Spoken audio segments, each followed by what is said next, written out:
എല്ലാവർക്കും നമസ്കാരം. മേക്ക് സ്റ്റുഡിയോയിലേക്ക് സ്വാഗതം. ബാറ്റിംഗ് വെടിക്കെട്ട് തുടരാൻ സൺറൈസേഴ്സ് ഹൈദരാബാദ് ഇറങ്ങുമ്പോൾ വരിഞ്ഞു കെട്ടാൻ രാജസ്ഥാൻ റോയൽസ്.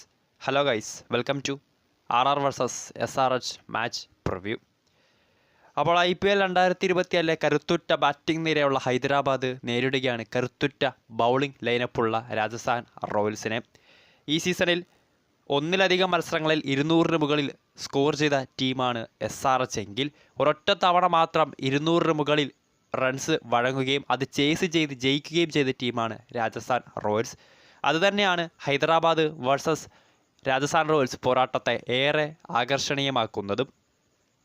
ഹൈദരാബാദിൻ്റെ രാജീവ് ഗാന്ധി ഇൻ്റർനാഷണൽ സ്റ്റേഡിയത്തിലാണ് രാജസ്ഥാൻ റോയൽസിനെ ഹൈദരാബാദ് നേരിടുന്നത്. ബാറ്റിംഗ് വെടിക്കെട്ട് തീർക്കുന്ന ഒരു പിച്ച് തന്നെയാണ് SRHൻ്റെ ഹോം മൈതാനം. ഈ ഒരു IPLൽ ആവറേജ് ടോട്ടൽ തന്നെ 216 അതിനാൽ തന്നെ മനസ്സിലാക്കാം സ്പിന്നർമാരെ സംബന്ധിച്ച് അത്ര കാര്യങ്ങൾ എളുപ്പമല്ല രാജീവ് ഗാന്ധി സ്റ്റേഡിയത്തിൽ. പോയിന്റ് ടേബിളിൽ 5ാം സ്ഥാനത്താണ് സൺറൈസേഴ്സ് ഹൈദരാബാദ് എങ്കിൽ പോയിന്റ് ടേബിളിൻ്റെ തലപ്പത്താണ് സഞ്ജു സാംസണിൻ്റെ സംഘം.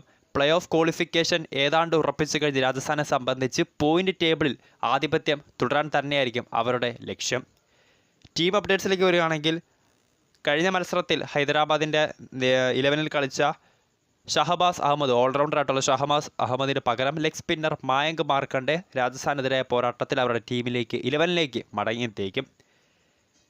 ഇനി ഇരു ടീമുകളുടെയും പ്രോബബിൾ 11 ഒന്ന് പരിശോധിക്കുകയാണെങ്കിൽ ഹൈദരാബാദിൻ്റെ നിരയിൽ ട്രാവിസ് ഹെഡ്, അഭിഷേക് ശർമ്മ വെടിക്കെട്ട് ഓപ്പണിംഗ് സഖ്യം തുടരും.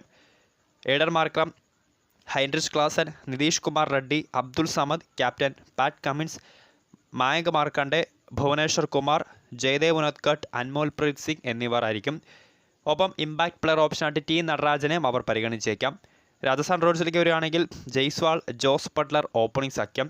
ക്യാപ്റ്റൻ മികച്ച ഫോമിൽ തുടരുന്ന Sanju Samson, Dhruv Jurel, Shimron Hetmyer, Rovman Powell, Ravichandran Ashwin, Trent Boult, Avesh Khan, Sandeep Sharma, Yuzvendra Chahal എന്നിവർ സ്റ്റാർട്ട് ചെയ്യുമ്പോൾ ബാറ്റിംഗ് ആണ് രണ്ടാമത് ചേസ് ചെയ്യാൻ വരികയാണെങ്കിൽ ഇമ്പാക്റ്റ് ഓപ്ഷനായിട്ട് റിയാൻ പരാഗിനെ ആയിരിക്കും അവർ പരിഗണിക്കാൻ പോകുന്നത്.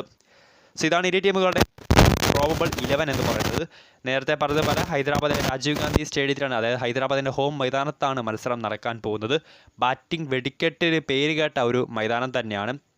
അതുപോലെ തന്നെ സ്പിന്നർമാർക്ക് കാര്യമായ മേധാവിത്വം അല്ലെങ്കിൽ കാര്യമായ റെക്കോർഡുകളൊന്നും അവകാശപ്പെടാനില്ലാത്ത ഒരു പിച്ചാണ് ഹൈദരാബാദിൽ. അതിനാൽ തന്നെ മികച്ച സ്പിൻ നിരയുമായിട്ട് ഇറങ്ങുന്ന രണ്ട് ടീം. രാജസ്ഥാൻ റോയൽസിലാണെങ്കിൽ നമുക്ക് രവിചന്ദ്രൻ അശ്വിൻ, അതോടൊപ്പം തന്നെ യുസ്വേന്ദ്ര ചഹൽ. സൺറൈസേഴ്സ് ഹൈദരാബാദിലാണെങ്കിൽ മെയിനായിട്ടും അവരുടെ ആ ഒരു സ്പിന്നർ അല്ലെങ്കിൽ ഏറ്റവും കൂടുതൽ അവർ യൂസ് ചെയ്യാൻ പോകുന്ന ഒരു സ്പിന്നർ നാളെ ഷഹബാസ് അഹമ്മദിന് പകരം 11ലേക്ക് എത്തുന്ന ലെഗ് സ്പിന്നർ മായങ്ക് മാർക്കണ്ഡെ തന്നെയായിരിക്കും. സോ ബാറ്റിംഗ് വെടിക്കെട്ട് തീർക്കാൻ കെൽപ്പുള്ള പിച്ചിൽ ബാറ്റിംഗ് വമ്പന്മാരായ ഹൈദരാബാദ് ഇറങ്ങുമ്പോൾ ബൗളിംഗ് ഡിപ്പാർട്ട്മെൻറ്റ് കരുത്തുകൂട്ടിയ രാജസ്ഥാൻ റോയൽസ് അട്ടിമറിക്കുമോ? വീഡിയോ ഇഷ്ടപ്പെട്ടാൽ ലൈക്ക് ചെയ്യുക, ഷെയർ ചെയ്യുക. കൂടുതൽ വാർത്തകൾക്കായി ചാനൽ സബ്സ്ക്രൈബ് ചെയ്യുക.